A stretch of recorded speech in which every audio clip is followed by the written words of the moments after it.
I think just atmosphere is always fun to play in. I think every year people are always like, oh, what's your favorite gym to play in? And I think playing it's like such a great atmosphere. Obviously, the fans aren't rooting for you there, but it's always fun to play in just because you don't get that very often. I think the biggest thing we've just talked about is all being on the same page. You know, I think even yesterday we practiced with a ton of noise in the gym, just because obviously that affects your communication, that affects, you know, energy levels for certain people. So I think that was just a big focus for us yesterday. Caitlin, you guys have reached the midway point officially in Big 12 conference play. Where do you feel like this team's at compared to the beginning of conference play? I think we've had some ups and downs. I think, obviously, I think we started the conference off. First 3 games, we went 3-0. Obviously, the next week we didn't do as great as we thought we would. I think every team's going to face their ups and downs. Do I think we've played our best basketball yet? No. I still think we can be even better. But I'm just excited. I think, you know, obviously we have Iowa State, we have Oklahoma, we have so many other teams that we have to play still that are just coming up. So I think we're just kind of taking it one game at a time and just continuing to try to grow. Dariana, coming off the bench the last couple of games, does it feel different to you? You've obviously performed well. What's that like for you? Is it an adjustment or not? It's not like a big difference. I mean, it's just giving you more time to see what's going on before you get out there. So that's just the way I like to think about it. But no, just get out there and play. What is the difference? Coach talked about it. You weren't shooting the jumper as well earlier in the year. Shoot it! And when I look at you now, it's like every shot looks confident. Like I feel like it's going in every time. What's been the difference? Just not hesitating. And then honestly, sometimes in the game, it's just if you're feeling it, you get one shot to go, then usually it's the next shot's going. And then after that, that's where the confidence comes in. And it's like every shot now is, you know, it's going in. So that's just how I like to think about it, really. But just really seeing that one go through a lot of times for me helps me like, okay, next one's going in. And just from then on, it's just up. So. She also commented on your ability to attack the boards. I mean, how have you kind of, I guess, improved on that throughout the year? You have 9 double-doubles, most by any freshman in the Big 12. What can you say about your performance there? I feel like it was definitely improvement because I know at first I wasn't really attacking, but I think just as time's going on and they've emphasized a lot of stuff in practice and then like skill work with Coach Tari, we've been emphasizing like attacking, because I can't do that. Just really doing it without thinking about it. Caitlin, the team's had a really good balance scoring the last couple of games in particular. How much of that is something you all, when you're in the game, is that something you think about? Is it just players being in the right spot? How has that come together the last couple of games? I think we've always been a team that's really big on sharing the ball. I think we know that we're our best when we're giving that extra pass, good to great. It's always been a huge emphasis. Ever since Coach Nicky got on campus, it's been, make the next play. Like, kind of don't have that selfish mentality because you're always going to get yours. You know, like I think for us, we realize we have so many different weapons this year. It's not just one individual. So it's like, okay, I don't get the shot this play and I kick it to Bugs and she hits it. I'm going to get the ball again. You know, like it's like just having that mentality of like, hey, if you share the ball, like it's eventually going to come back to you because everyone's going to be sharing the ball. So I think it's just like having that mindset of not being selfish, like playing team ball is huge for us, and I think we just know that we're more successful when we're sharing it. You've really been passing well as of late. How much do you enjoy that aspect of the game? I love it. You guys know I've always loved that. I used to do it with Liz and Queen. Now I get to do it with Bugs. I get to do it with Bella. I get to do it with all my guards. So I really, really enjoy it. I love that. Is it easy kind of throwing those full court passes when you know that you have such a fast team to get down there? Yeah, I definitely am more confident about it. I always tell Jamie, like, anytime they're like, oh, we're going to run this play, I'm like, I'm going to throw it if it's open. So, like, don't act like it's not going to come your way. So I think I just enjoy stuff like that, just kind of energy and fun plays. Just for both of you, how fun is this group? Like, you know, you've gone through the non-conference, you're halfway through conference. Like, you know, you talk about building and growing as a team, but what is just most fun about this group right now where y'all are at? I just think like everybody's ability, like everybody's good on the team. Like there's not, like Kay said, there's not just one person. So for me, honestly, it's everybody having that capability of scoring. So it's like, like when people play us, like you have to play us honest because it's like, okay, you maybe take away this person, but we have extra weapons. And I think that's a beautiful thing because a lot of people don't have that. They may have, one or two, but we have a whole team full. And I think that we haven't reached our full potential yet. But the fact that we're doing good, like right now, just imagine what we're going to do when everybody's on the same page and we all get it. I agree. So, I just think like the potential is incredible. I think you can say that about any team, but I think it's just fun. Like it's just fun to play. It's fun to be out there. Like when someone makes a great play, like everyone's just so excited about it. Like we do something. Bella made a great move in practice yesterday, and everyone's like running on the court. Like Sarah gets a steal like against our dream team guys, and like everyone's going crazy. Like it's just stuff like that where it's like you can tell like people are truly happy for one another, and like they're just enjoying being out there and playing with each other. Caitlin, coach said, she said she doesn't hate a lot of things, but she hates when you're not on the floor. Yeah. I don't know that it's pressure, but how do you stay out of foul trouble to play more than 24 minutes? It's not pressure. We've talked about it a lot. Every game that I get in foul trouble, she always thinks I'm doing it on purpose to just get a break, but I swear I'm not. I think it's just being smart, and I think I've done a good job in a couple games where I've gotten to 4, and I'm like, okay, like, you got to stay in this game, like, you got to be in the end of it. Obviously, with Kansas, actually, both times I had 4 in the fourth quarter, and I still didn't foul out. So I think just working on that, being smart. I think a big thing for me, and Coach Stoney said it the other day, is, like, knowing when and when not to take charges. Because obviously you're not going to get I do get a lot of them, but you're not going to get every single one. So I think for me that's just kind of, okay, if I don't get one, don't try to take the next one like so soon, because I've gotten caught a couple times doing that. So I think that's just kind of just being smart about it. Caitlin, kind of going back to those ups and downs that you guys have had this year, you still find yourself pretty close to the top of the Big 12 standings. How important is this game against Iowa State, only being half a game back of them and then 1.5 games back at the top spot? Yeah, every game's important. I think for us, obviously teams can always luck out. You can get losses, wins in the Big 12, but I think for us it's literally just focusing on one game at a time, going 1-0. It doesn't matter what the rest of the league does. We got to do what we're supposed to do every single night that we come out and play, and we got to go 1-0 in every single game we play.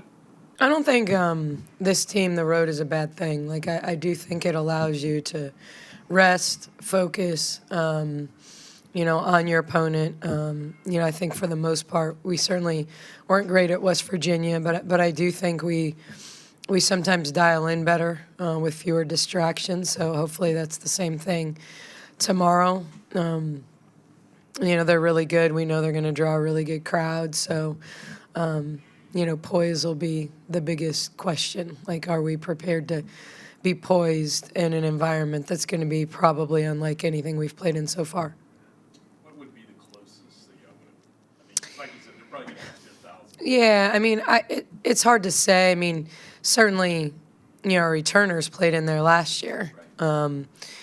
But I think, there was a good crowd at Texas Tech, but they didn't really have much of a chance to really, like, roar and impact the game. Like, I never felt like I couldn't get a play call to my team, so I don't think our new guys really have any idea. You guys are kind of staying in that Big 12 race, and that win against Kansas was a big one. How big is this matchup? Obviously, Iowa State one game or half a game up on you guys. Yeah, I think honestly, like, these matchups against teams with similar record, it's all about separation. Rising to stay, in a game of the lead versus dropping a couple back. At the same time, like, they all are weighted the same at this point. So other than, when you start talking tiebreakers and being at the midway point, I don't really feel like we're in that situation. We're trying to control the game in front of us. But I just think I look at Kansas and am shocked they're under 500 at the same time when you look at their schedule, and the early half of their schedule. it hasn't been easy. I mean, OU and Oklahoma have played twice already in split, so any win you can steal on the road in this league is really, really important. And but I don't know that any one game's bigger than the other right now, except for the one directly in front of you. Kind of going off of talking about that midway point, going back to the start of conference play, where do you feel like you guys have improved, and where do you feel like you still have some room? Good question. I mean, I think we're a little more settled into some rotational stuff. I think that we've figured out how to get players shots in certain spots. I think the last two games, Bugs has made more jump shots than she's made all season, like combined before that. So I feel like that's trending in the right direction, because I do think she's a good little mid-range shooter and struggled, through the early part of the season. But I think that makes her a lot harder to guard and our team more dynamic. I mean, I still think we have a lot of room to improve, and like just defensive synergy, offensive synergy. We easily get dialed into like, what's my matchup? And I've got to almost win my matchup, as opposed to we have to win every possession. And, so I think we're constantly in teaching mode of understanding, like, yeah, you're guarding Jackson, but she's at the foul line right now. You got to protect the gap. So when Kerskeeter drives through there, we're where we're supposed to be, as opposed to like already thinking, oh my gosh, this kid is so hard to guard. Let me stay attached to her. So we still have a lot of room for growth and just overall team understanding, being better screeners, executing. I mean, I know there was a lot of talk about the play coming out of the timeout from Caitlin to Sarah, but there's a reason why one of them had the ball and one of them was making the cut, because they've played together the longest. They have the most synergy, as opposed to, putting our freshmen in and ask them to make, that timing pass where they've got to throw a perfect bounce pass. So, that play doesn't look near as good if you don't have the right people running it at the right time. So, I think we have a lot of room for growth just in terms of our execution and timing, spacing. I think we're playing more consistently fast, but we have to not be tired early in the game and really push from the beginning. You've had good balance scoring the last couple of games. How much of that has just come in game flow? How much of that's been a focus? It's both. I think it's definitely game flow, but I think we talk a lot about best shot. We talked a lot before the last game about not settling for threes early in the first quarter, playing to the paint. We started the game with 2 long jump shots, so I don't know that was what I was trying to get to. But, I mean, just really getting them to understand, we spend a lot of time as a staff on where is every player on our team at their best, So we really analyze their shot charts. Where are they making shots? Where are they missing shots? Jamie shoots remarkably higher from the corners than she does from the wings. Sarah shoots well from the wings and corners, but not the top. Some of the things are really strange to me in some ways. Other things make a lot of sense based on, where they get a lot of their shots or what types of shots.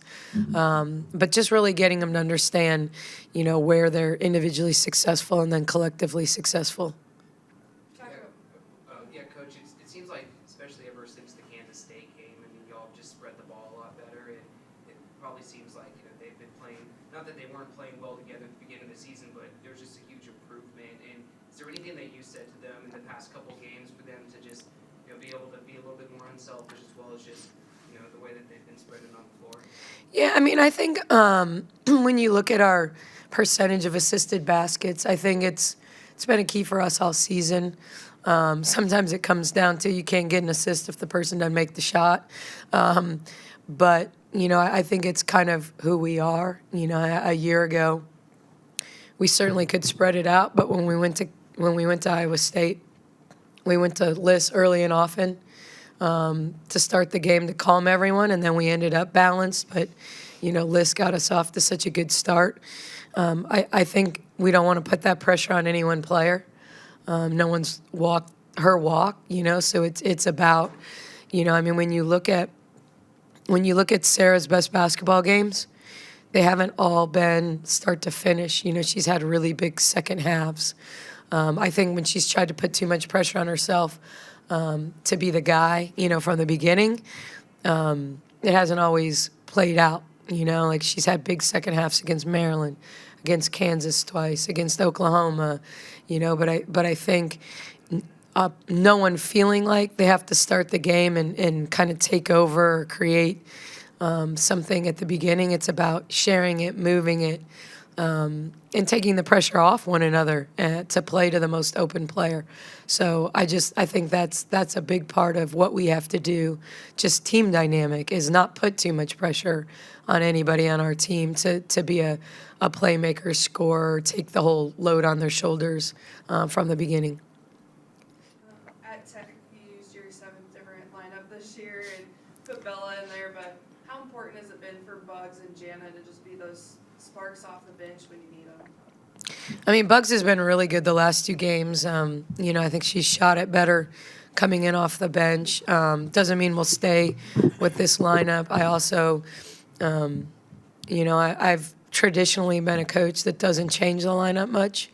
We certainly didn't last year. I mean, if even you look at my pro career, I like consistency. I like players to know their role and what the expectations are. So I don't like to play mind games and you haven't played well and now I'm going to bench you, or you have played well so I'm going to start you. I thought we needed a boost before the Tech game. We wanted more physicality on Breamber Scott, and so we won that game. And then you kind of stick with what, even though maybe that's not the reason we won, you just kind of let it ride. And so we're going to need both of them. I mean, there's no question that even Bugs playing off the bench has played more minutes. And I think Jana was really, really good against Texas Tech, even though she didn't score and missed some open shots. I thought she made a big jump against Texas in terms of confidence and handling pressure and not letting the moment get too big. I thought she played really well at Tech, and then I don't think that Kansas was her best game, and I think she can play better, and I think it's just about taking care of the ball and trusting your teammates and then being ready to shoot it when you're open. Sticking with Bugs, she had her 9th double-double of the year against Kansas. What kind of luxury is that to have somebody that can not only score, from mid-range like you were talking about, but to pull down those boards? Yeah, I think the one thing that you can always count on from her is she's going to pursue the ball off the rim at both ends. By far our best offensive rebounder, rebounding out of her area. It's consistency of effort. It's a shot goes up and she goes pretty much every possession. I never find myself getting on her to go to the boards. I think defensively she does a good job of going and getting the ball.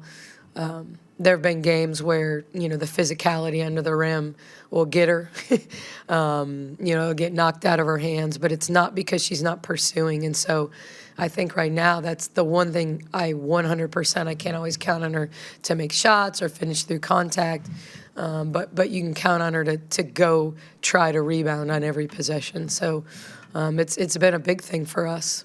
Was there anything specific Kansas State did, or was it just a matter of them being at home two pretty even teams? Yeah, I mean, they made shots. I think both teams played small ball almost the entire game. Kansas State pretty much always does, but because of that, Iowa State went to do a lot more. If that's me pronouncing her name wrong, I apologize ahead of time. Because they can start with Kane and play Kane and be bigger and play through the paint, or they can play more small ball. But, Gabby Gregory made shots. They made key plays in key moments. They got to the foul line. Kansas State's really good when they can get to the foul line. I mean, one staple of Bill Fenley, whether it was his years and years of 2-3 zone or man and kind of sagging man and personnel-driven man, is that they don't put teams on the line much. I mean, that's just been something I can remember him preaching 30 years ago. Like, we're just not going to let our opponent shoot more free throws than us. And so, that can be a key component versus them. Kansas State made enough plays, and two teams that played very, very similarly in terms of their 5-out. We got a question sent in, but y'all didn't have to travel anywhere midweek, and obviously we're thankful the weather's great and we can leave heading out. But did you hear of any other games in the league that were affected by weather this week, or was it good that y'all were home and now we can go on the road? Yeah, I mean, I think it was definitely good we were home. And thankfully the weather wasn't worse than it was. I think I lost power for 6 hours yesterday, and that was the worst of it. So, I know teams got stuck. Kansas got stuck here. I think Texas may have gotten stuck a little longer in West Virginia, but obviously the games went off on schedule. So, there weren't any postponements. So, I don't know that it ultimately affected anyone's game other than, kind of the organizing and planning and teams having to Kansas State here and practice yesterday before they were able to get out. You talked about it a little bit last night, but, I mean, not that you want her to go off for like 30, but is it more important to defend the other 4 than just focus on Ashley Jones? Yeah, I mean, when you look at them, since they've lost Soares, okay, and I think the dynamics of their team have shifted, but not in an uncomfortable place for most of those guys, because now they ultimately look the same as they did a year ago, before they got Stephanie, but Jones and Denarski take 50% of their shots, 50% of their shots, and so. But Emily Ryan is their most efficient shooter. She shoots the 3 the best. She's really efficient when she gets, inside of 5 feet and can wheel off you and get over her left shoulder and finish with her right hand. And, and so, you almost need her to look sharp in some ways because it takes them out of their normal stuff. But, Jones is going to take enough shots. It's hard to keep her from taking shots. At 6'1", with her step back, she can always get you off balance enough to get to a step back. She's gonna lean and roll and up and under and end up on the floor a lot on some of her moves to create contact. And so it's very, very hard to keep her from getting shots off. And when you take a volume of shots, you're going to score. Ramber Scott scored 20 against us. Maddie Seeger scored over 20 against us. But they were inefficient. Now, they're going to get shots, but do you do a good job of not letting them get easy ones? An interesting stat on them is in their wins. Ashley offensive rebounds a lot more. And so, you kind of look for these little patterns of, like, what is the difference? Wins versus losses, Ashley Jones scores. But a big difference in their wins is Emily Ryan scores more. And so, it's about not letting Fritz, get 15, and make a bunch of threes because she's a really good shooter. She just doesn't take as many shots. And so it's about making their scores more inefficient and doing a good job on the players that are efficient but take fewer shots normally.